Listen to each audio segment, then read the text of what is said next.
किस्मत में लिखल बेवफाई,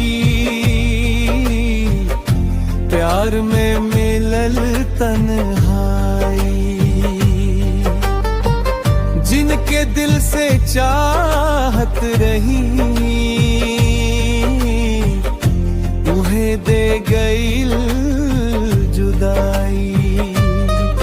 रोज याद में अखियां रोवे, दिलवा दर्द सुनाई।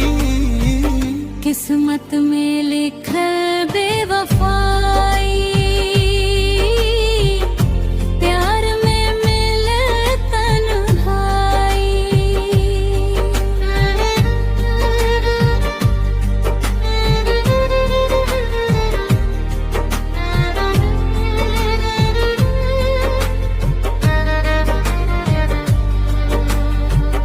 दिल में बसा के रखनी तो के अपना भगवान समझ के।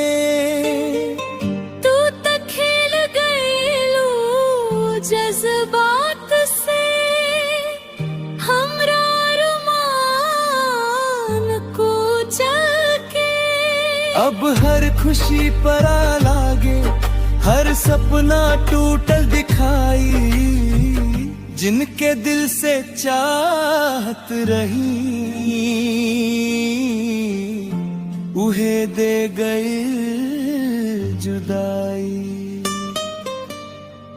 किस्मत में लिखल बेवफाई, प्यार में मिलल तन्हाई। जिनके दिल से चाहत रही उहे दे गए जुदाई। रोज याद में अखियां रोवे, दिलवा दर्द सुनाई। किस्मत में लिखल बेवफा